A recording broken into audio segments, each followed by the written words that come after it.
Well,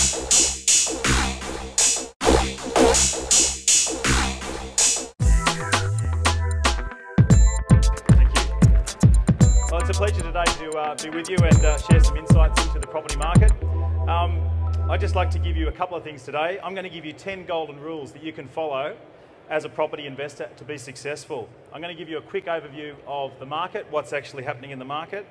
I'm going to give you the 7 most common mistakes that we see investors make. And then I'm going to give you our top 20 criteria. All right, let's get into it. Let's have a look at a quick market update. What are we seeing out there at the moment? Well, we're seeing that buyers are being very cautious. We're seeing that buyers are holding back a bit. They're saving more money, they're paying down debt on their properties. We're seeing there's a bit of a Mexican standoff. In the prestige market at the upper end, we're seeing some massive discounting. We're seeing that the threat of interest rate rises that was there at the beginning of the year is now being reversed, and we're now seeing talk of interest rates going down.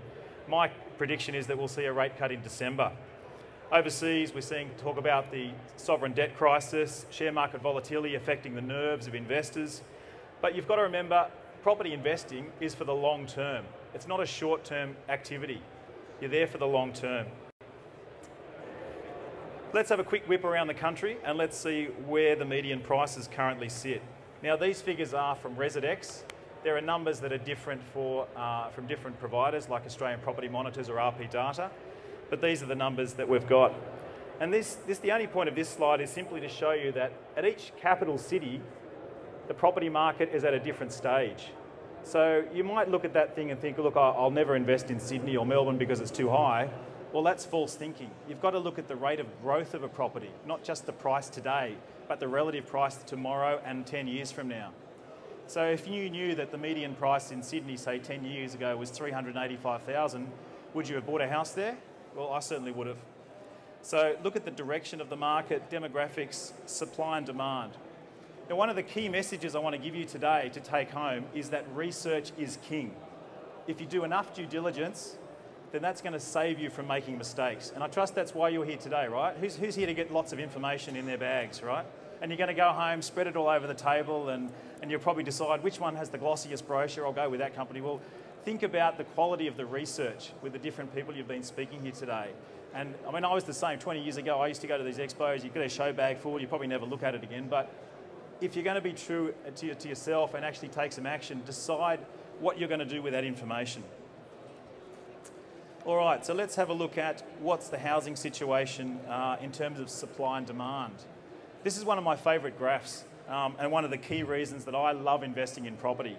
And that's because in Australia we have a very unique situation. We're actually undersupplied in property.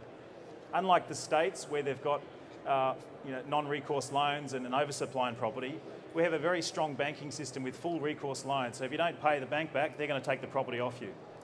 And dissimilarly, we also have an imbalance in supply. Thanks.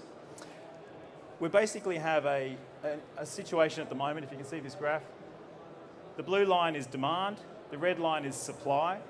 These figures are all verified by a number of sources, including building starts from the ABS. But we're currently running at about 220,000 dwellings short per annum. So around, where are we? 2000, this one here. So that figure at the moment is around 220. Now the Housing Industry Association have got a very similar number to that. The bulk of that undersupply is actually in New South Wales. We need around 58,000 dwellings built, but we're only building around half of that. The other interesting thing is to look at what's happening with population growth and population demand, supply. We're currently at around 22 million people in Australia, and the Treasury are estimating that we're going to have around 36 million people by 2050. But the interesting thing is that Treasury have kept increasing their projections. Originally they said, oh, we'll have about 28 million by 2050. Then they said, no, we'll have 32. Now they're saying 36 million. So they've actually revised their estimates by a whopping 36%. So a lot of that has to do with migration into Australia. We're getting around 180,000 new migrants into the country every year. So the key reason I'm showing you that graph is because it puts a floor in the market, I believe. That's really showing that the market is quite stable and there's always going to be demand for property. Let's have a look at vacancy rates. So who here has tried to rent a property recently? Just stick your hand up if you've tried to rent something. Has it been easy? Has it been hard? Okay, if you're trying to rent a property, say in Sydney at the moment, it's actually very difficult. There's actually what we call sort of almost rental auctions as such. Just as an aside, as an anecdote, I've got a property in Manly. We found out the tenant was leaving, so I said to the manager, put it on the market. We revised the rental up by around $50. We said we'll go for another $50. On the first open day, there were 30 groups through. We had 4 applications, 2 applications sight unseen, and we ended up getting about $110 more than we'd previously been getting. So the tenants were scrambling over it. So it just goes to show that if you buy in the right area, you can actually have tenants fighting to get the right quality of property.